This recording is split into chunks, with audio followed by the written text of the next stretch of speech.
Hare Krishna. Hare Krishna. Good evening, everybody. Today we join you, myself, Nobongi Sipo, and we'll be looking at Bhakti, Art of Eternal Love. Just thoughts of things that came about during our read of the books. And we've also got a special presentation for you to see. Just something that helps us to put into perspective the joy of devotion. Throughout the book, we hear many things about how Krishna consciousness is wonderful. So, welcome, Bongisipo. How are you? Thank you for man. The book sort of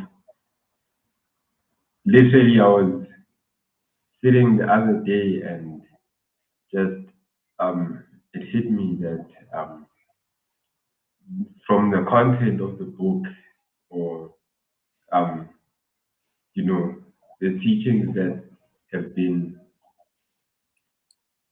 inspired, and it's like it basically the main thing that I've learned, which was just last week, and it's this: why is it so hard to love? Why is it that no one knows exactly what how to love perfectly? And I remember when I started, my journey with Bhakti, uh, when I would come across something whereby, His Divine Grace Prabhupada would mention yogis who can shrink themselves to the size of the atom. Then there's yogis who can travel the whole world using some channels and streams. And I thought to myself, wow, that's real yoga, that's real magic right there. That's the mysticism. And then I was less sort of taken by the bhakti stuff. Like, what exactly is it? I'm here for the yoga. I never saw how love can be yoga. But now, after reading the book, it placed into context that loving is actually the biggest, the greatest mystic power that anyone can have. And Krishna, being the master of all mystic powers, he's the only one who is able to give and award that person, a person, pure love, real love. And in this material world, we don't know what that is. But now, that's why we are practicing yoga. And this bhakti will give the greatest mystic power. It's like when you are able to love someone perfectly, it's a combination of all other powers. It's like you're able to read their mind because you are instantly fulfilling their desires as well. So there's a lot of mysticism in it, but it's the most natural type of mysticism whereby it goes exactly with my natural tendencies as a spirit soul. So yeah, this book has opened up that. That's potent words, because essentially it takes a lot to practice and harness, like we had those prakamya, kama vasaita, prapti, these different CDs. It will take lifetimes and lifetimes to try and bend nature. But as you're pointing out, love is a quality that comes from within the soul, that we want to love and we want to be loved. And now we are being presented here in this book, Bhakti, with the personality who is most deserving and qualified to repose our love unto. And he is also uniquely qualified to be able to reciprocate that love. above and beyond our wildest expectations, because Krishna is the source of every living being and is within the heart of everyone. And it is said that there's the Bhakta, that is us, the devotee, and then there's Bhagavan, Krishna, and then the transaction between the two is Bhakti, devotion. And this exchange of love between individuals and between the supreme individual with his parts and parcels is an eternal function. So actually pointing us out to this goal of love being actually the goal of life. You know, sometimes we forget uh, because love in this world disappoints us because it's actually lust. You know, just like if you think you're seeing a sheep, but it's like when it's a wolf dressed in sheep skin, then you'll be disappointed. In fact, you may lose your life. So in this world, lust masquerading as some sort of love has disappointed many of us. So it was nice for me to get that reminder that no, there's still the perfect, ideal personality who you can love, and so we can sort of open our hearts again, like uh, Krishna, I'm willing to be vulnerable with you, to make sacrifices on your behalf, to sort of humble myself, to control my mind and senses, just to get with you. Yeah, I really liked.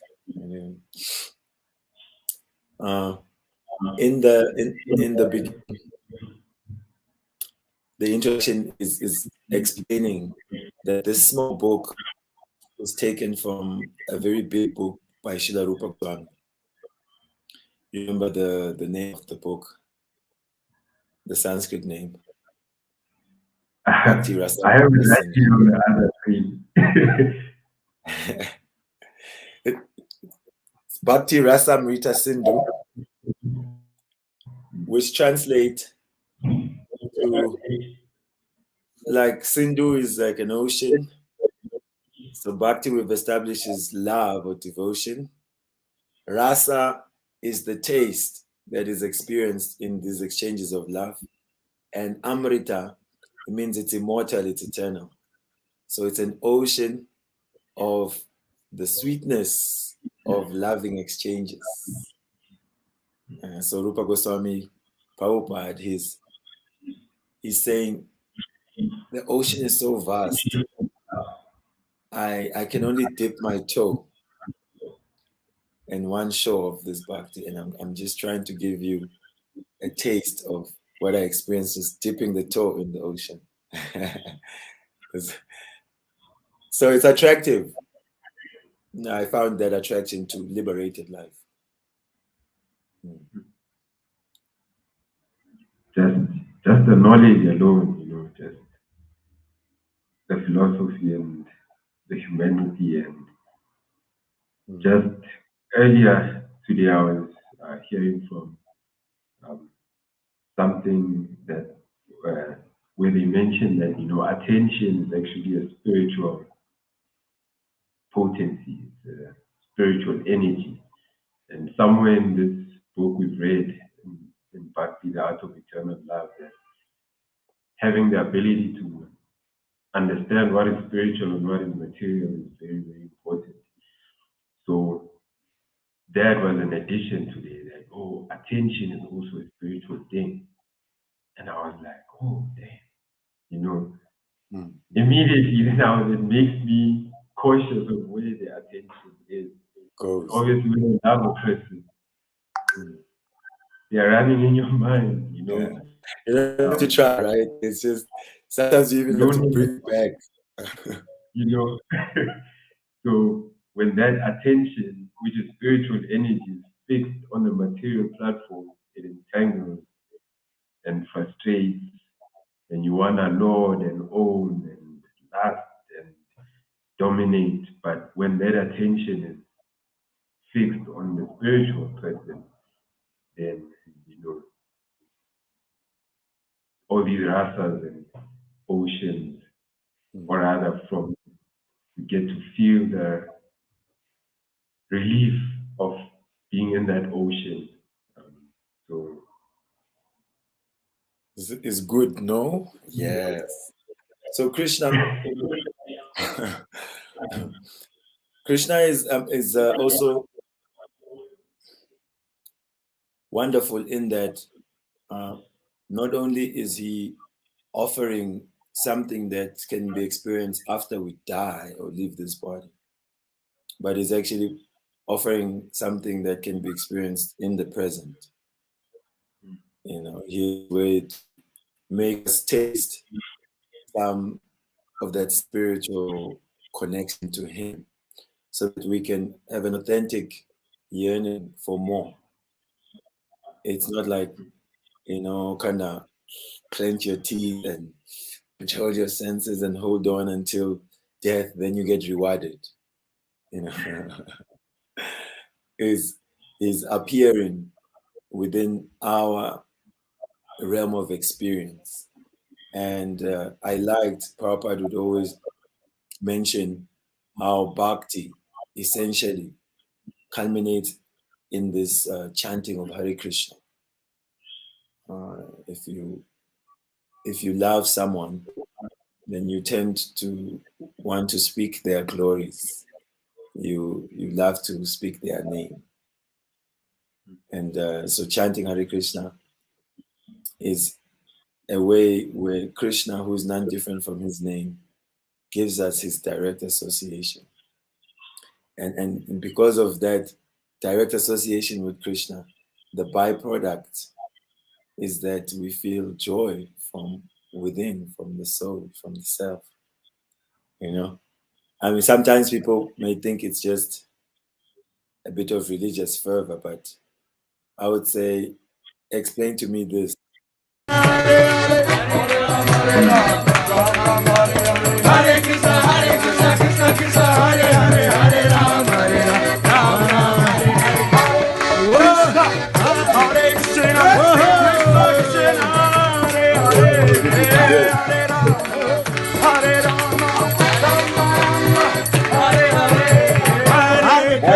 Hare. Hare Krishna, Krishna Krishna, Hare Hare, Hare Rama, Hare Rama, Rama Rama, Hare Hare. Hare Krishna, Hare Krishna, Krishna Krishna, Hare Hare, Hare Rama, Hare Rama, Rama Rama, Hare Hare. Hare Krishna, Hare Krishna, Krishna Krishna, Hare Hare.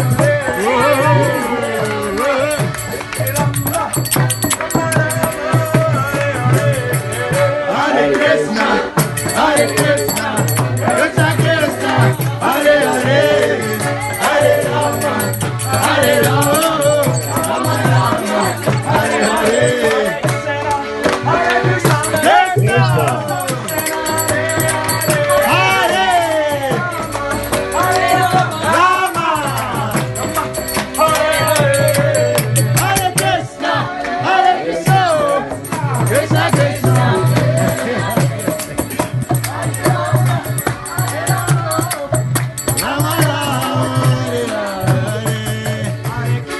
This was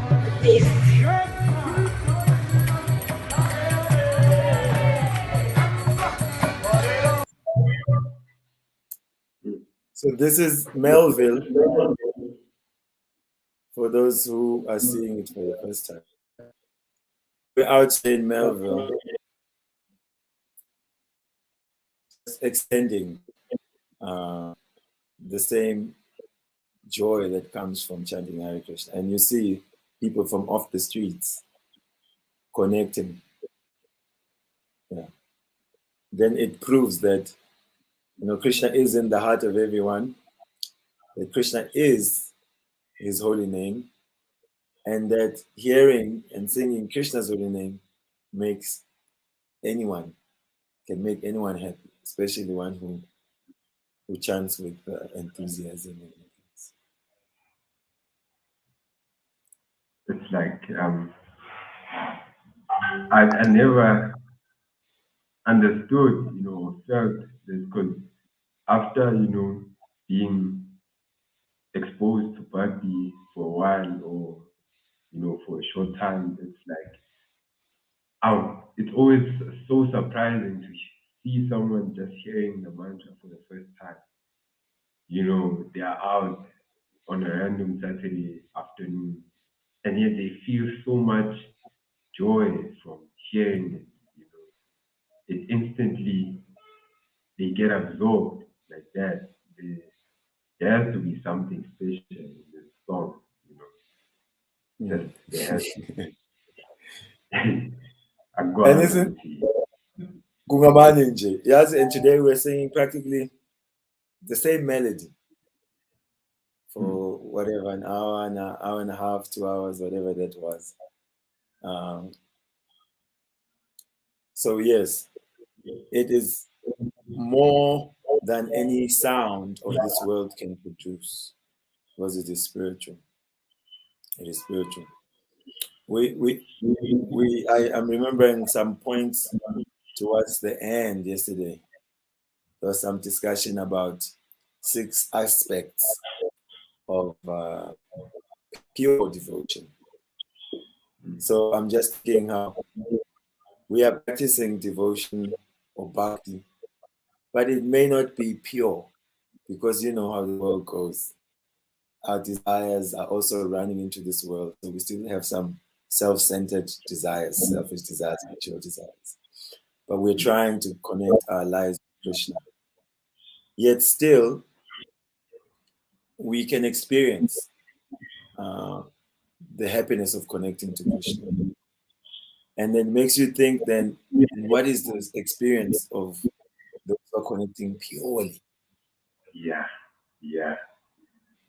I think um, Amrenanda does. I'm pretty sure. Amarendra. Amarendra does from Uh, he really he was saying that he mentioned one account where he was seeing the deity, and he was like, if the deity is this beautiful, and I'm still so impure, I can imagine how beautiful Krishna is when I'm completely purified. So sure. ah, I'm thinking something of, remember what Prabhupada mentioned, we started off with the mystic CDs, perfections, which, Kulufela, when he read, he was also just blown away, like, the yogi can climb on the sun ray. He can get something from a distant place. He can control people's minds. He can be very small. He can enter a rock. That really, this sounds like this is really the power, the mystical thing to get. And then Prabhupada says, well, I mean, the perfection of being so light that you can walk on water. Even mature science has achieved it. You can get on a boat. And entering a rock, talk about how they can, drill holes into the ground, excavate the ground. So, that can also be done. Just to say that whatever we think is wow in terms of the finest control of matter, or being able to somehow bend the laws of material nature, is still not anywhere near what, when you cross over the spiritual. To some point, the example is given that happiness of mystic power compared to the happiness also of Brahmananda, like you now understand your spirit. He said, like the water that's contained in a hoof of a cow, there will be Brahmananda happiness compared to the ocean. So the happiness of that is purely connected to the soul and the supreme soul is that much more finer, and we can get a sample of it. We are while we are down here on earth. You, I mean, just Put it down here. So those 6 things I wanted to mention them just as part of the recap was that when we come into devotional service, first let's list the items of devotion because in this book it discusses them. So 1 would be hearing, 2, am I supposed to say too? we do it every morning. Okay, chanting. Yes, hearing, chanting, then remembering Krishna, Mm. then there's worshiping Krishna. Kurufellow did that class. So Shravanam, Kirtanam, then Vishnu Smaranam means to remember Krishna. Then Achanam. This is to do deity worship. Padasevanam, to worship the lotus feet of the Lord. Vandanam, to offer prayers to the Lord. Dasyam, trying to become a nice servant, have a service attitude. And then Atmanivedanam, to give one's very soul, one's very self to Krishna. So these were 9 processes that Prahlad Maharaj told his father. You remember his name? Hiranyakashipu. Yeah. And he was unhappy when his son told him that. Because he took his son, just like sometimes our parents, right? They take us to some university. They expect us to learn some specific material understanding. And then when we come back and now we are now talking about bhakti, devotion, spiritual. Can really But relate. people. We didn't send you to learn these things. Mm. Mm. Did you ever get any response where friends or associates were just a little slightly displeased or suspicious of this spiritual education that you received, that you're Yeah, undergoing? it's always like, especially like, because how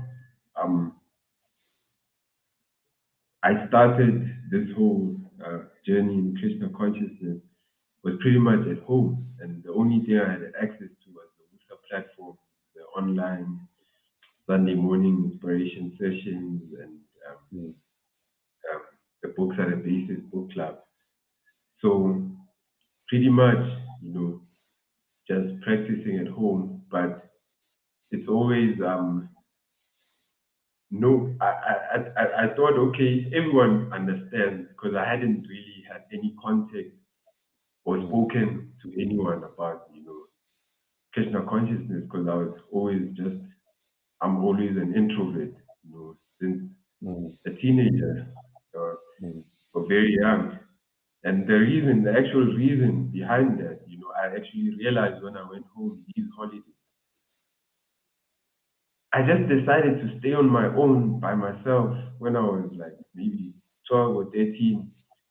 Because I would just notice that, whenever there was a family gathering or, some sort of union, it wasn't the connection or the quality of those association. No one was really being themselves, I felt like, you know.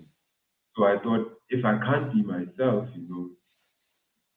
let me just find out what exactly interests me on my own.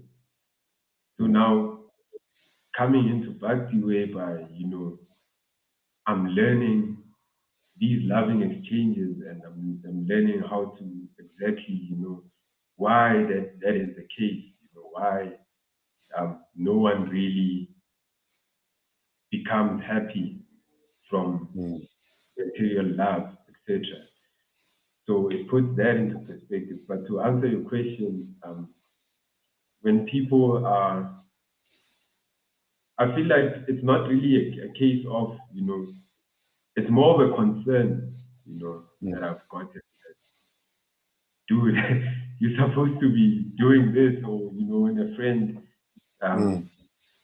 is giving, some sort of advice that okay, you're supposed to be enjoying this type of material life, etc. Um, especially in the Bhagavad Gita, it speaks about this material existence. It's a result of just ignorance. People commit sin because they are unaware. Simply, they don't have the knowledge of what is sin, what is What Prabhupada devotion. says poor fund of knowledge. Eh? So that's, I'd say, how I perceive the situation when someone, is unreceptive of some No, spiritual. it's a fact actually, and what it does is that it encourages, also on a personal note, to think of what ways or what aspect of bhakti could I share with this person that they are willing to take. And that's why,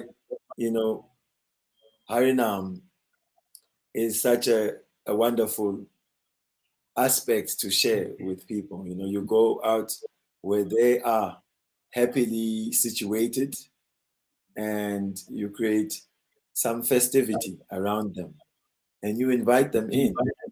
You greet them, you try to offer them books, and they respond. And so every time someone is sort of pushing back, as you're rightly pointing out, it's generally because they are unaware of what's being presented before them. And we say that unfortunately we fear what we don't understand. And so in one sense, it should give us some introspection. How could I give them some part of bhakti that they could digest or take on board? Yeah. Yeah. And I actually wish Nomsa was here because she answered the question so perfectly. Yes. When she mentioned how this one devotee came to her house to fix a stove, and he started engaging her brother on, the game that he was playing. He was playing Fortnite, which is a very like fantasy-like game, So, and all of this fantasy mysticism is definitely a small reflection of what the spiritual is like. So, just that ability to be human and to understand exactly why is it difficult for people to be receptive. Really, I'm looking at these folks. Let's see their receptivity.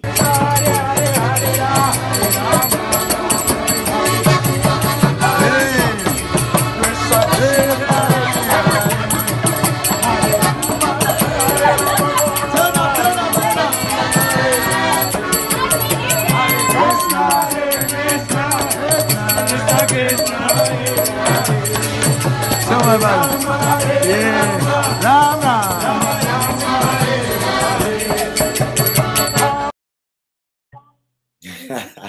It's like a small one, right? So 6 aspects of devotion. Krishna says, well, Rupa Goswami explains, he's like a professor. People who are focused on Krishna, absorbed in Krishna and devotion. They analyze every aspect of it. And we experience this when we get in touch with the spiritual wisdom and those souls who are devoted to trying to live out this path. he says two things happened first: Kleshagni and Subhada.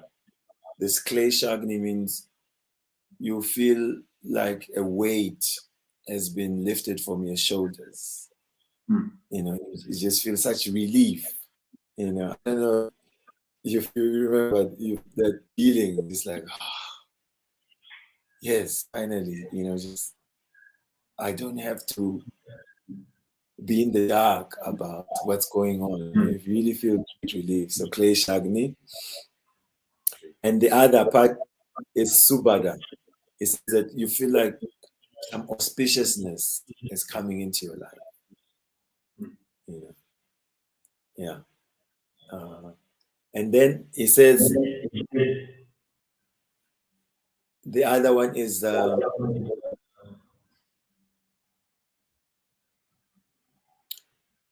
Bhakti is Sandrananda Visheshatma.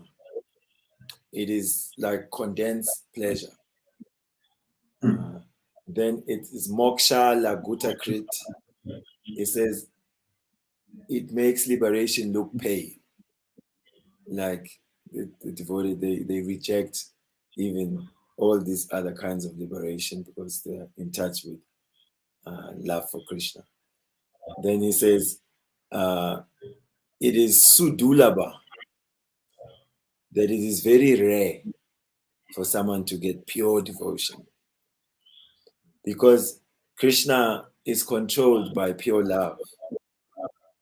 So he doesn't give it away easy, because then whoever possesses pure love for him can control him. So, and then it is said it is Sri Krishna Akashini. Pure devotion, it attracts Krishna. So that's why it's very rare for him to give, because one who possesses that, he becomes attractive to Krishna. And therefore, we know when someone is said is a sucker for love,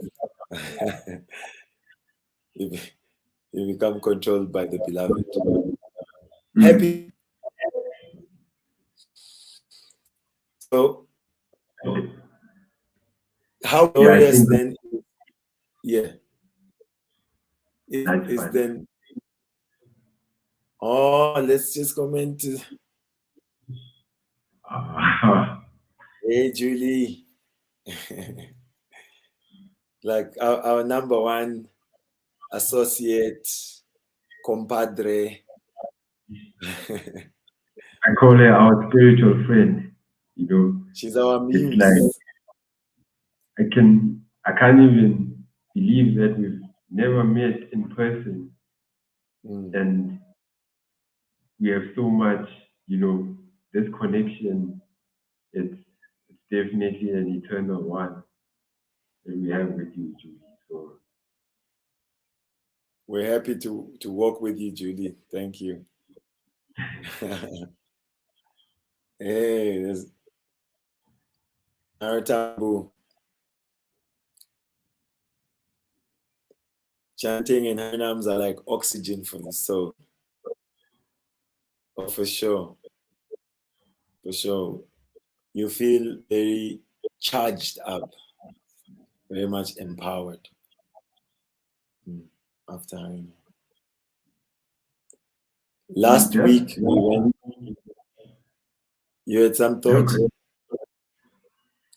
I was just thinking that, you know, when someone is making food in the kitchen, I've never actually met anyone who doesn't sing when they make food, when they're preparing something, you know, or maybe in the shower. So that tendency and that urge to be in that some sort of, you know, sound mellow. In that harinam, you are fully shouting and singing this transcendental melody. And yeah, I mean, that's definitely oxygen for the soul, man. And you confidently want to involve others. Definitely, because I see people staring at us And it's contagious, the happiness. Someone sitting there, you simply smile and wave. We had people in the different apartment buildings, watching. And I was reminded when Krishna and Balaram were entering Mathura, and also when they went to Dwarka, how all the residents, especially then the ladies, they went up to the rooftops and they were staring at the Lord and drinking the beauty of Krishna and Balaram with their eyes, embracing them in their hearts. And so when I see people looking and listening, and when you wave at them and then they get into a whole thing, we're making them dance, Sankirtan, you can see how Krishna can really embrace the whole world. Yeah, and how people receive Krishna so affectionately. That is called favorable devotion. Favorable. Just in the section that's called Boundless Love, I have it here pulled up. His Divine Grace Prabhupada mentions that, in even the United Nations, such a great effort such as the United Nations has failed to create peace and harmony within the human society. And when you see how Harinam affects people on the street, it's just like, exactly what you're saying. Creates that harmony, right? It's like all of a sudden there's a central, like a glue that's holding all of us together. This song, this song is it's got everyone hooked, and because of that, we are all united as brothers and sisters. I actually met just yesterday, I think, or 2 days ago in the morning. I was in a taxi and I met a very elderly white gentleman. He has a British accent, quite poetic with his speech. And we were speaking about, we ended up speaking about meditation. And I told him, the Hare Krishna movement taught me how to meditate. And he was like, oh, people still do that. People went crazy about it in the 60s. I didn't know it was still a thing. It died off after some time. I was like, wow, Prabhupada, you've touched the whole world, literally. So that was... And people say that, and it's great that you brought it up, because people say, hey, where have you guys been, They see us and they think, oh, the last time, like Ulungile, remember Ulungile? At Maboneng. Yeah, she said, I used to see you guys like those days when there was a restaurant in Melville. That's like well over 10 years ago, maybe probably 15 years back. I know even wherever we are, Australia, New Zealand, these places in America, when we're traveling, when people came across, they'll be like, oh, where have you guys been? We've missed you. And then we have to explain that 60s and 70s, those like our parents, and then they were mostly all living in the ashrams, temples, and then now most of the Hare Krishnas are in the working place. They got married, and so now we have to come back from your office, from your practice as a lawyer, from your practice as a doctor. We have to come out and again share this holy name, because people, like you're saying, this old man, he's remembering from the 60s. So what about the millennials? Who will create the nation for them? Yeah. This is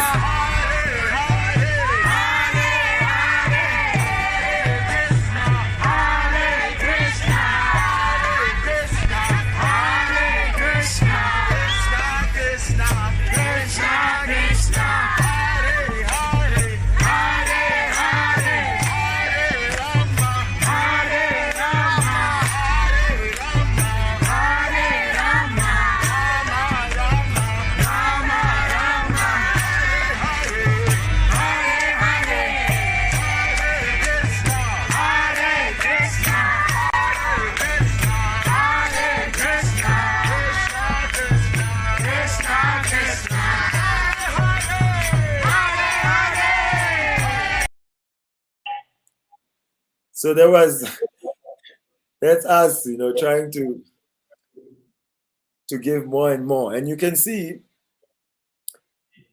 people will sing. You get them to sing, right? They sing, and this is Bhakti. In essence, I'm playing these videos just to say that the essence of it is an affair of the soul in relation to the Supreme Person. And it produces a loving mellow, a happiness, a joy in the heart. And that, when it is shared with others, we also get more access to Krishna. Because Krishna is the father of everyone and he wants everyone to connect to him. Yeah, and this little book, small as it is, I mean, it's maybe about 8 chapters. Yeah, it discusses the science of devotion, and it tells us also what to look for as we move on. Like, what a pure devotee is. It's very surprising that he has no material desires. It's like, what is that? How who can be without material desires, right? It How does sounds it like, really? yeah, how does that work? But it's because he can see Krishna in everything. Therefore, whatever he's desiring or planning to do is never outside the purview of Krishna. So that's what the vision of love does, is that it makes us see that Krishna is present within everything. And therefore, uh, we cannot do anything without considering that beautiful person called Krishna.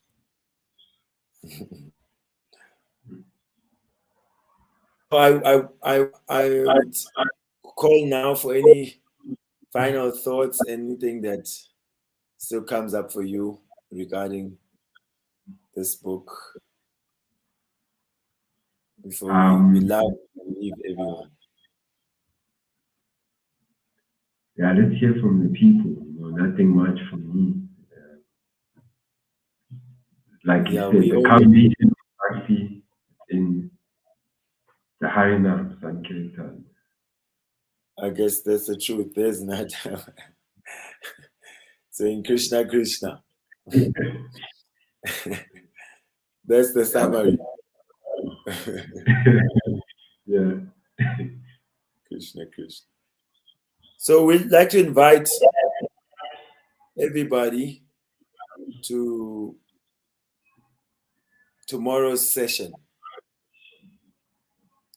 Tomorrow's session is very special. We're hearing from His Grace Prema Prabhu, and he'll be discussing living with Guru's instruction. How to live with the instructions of the spiritual master. I'm getting a call from my mother. I'll have to respond to her later. That, Mama, we are busy with Krishna here. And Krishna says one should use the body. Austerity of body is to honor superiors like mother and father, like the spiritual master, like the brahmanas. So even our parents are included by the Lord in our spiritual life, that if we use this body to serve them, that is proper austerity for the body. So definitely I will check in with my mother later and tell her about today's chanting. She always likes to hear about that. But she'll worry about the mask. Why you people out there not wearing the mask? And I say, oh no, this chanting sometimes makes you forget that the material world is full of diseases and dangers.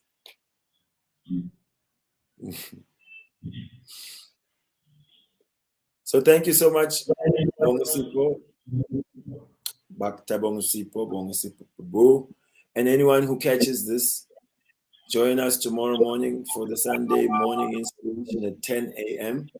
It will be streaming live on YouTube and Facebook, and you can join us on the Zoom. If you want to see what the link is, log on to www.wusa.online and get on this WhatsApp group there. There's a link there where we give updates. Or just see the page at Wusa 108 on Facebook and also on YouTube. So from myself, Savia Sachi Das, I'd like to thank you for tuning in and thank Bongosipo for coming. Good night, everyone. See you tomorrow, 10 a.m. Tune in tomorrow. Tada, Hare Krishna. Good night.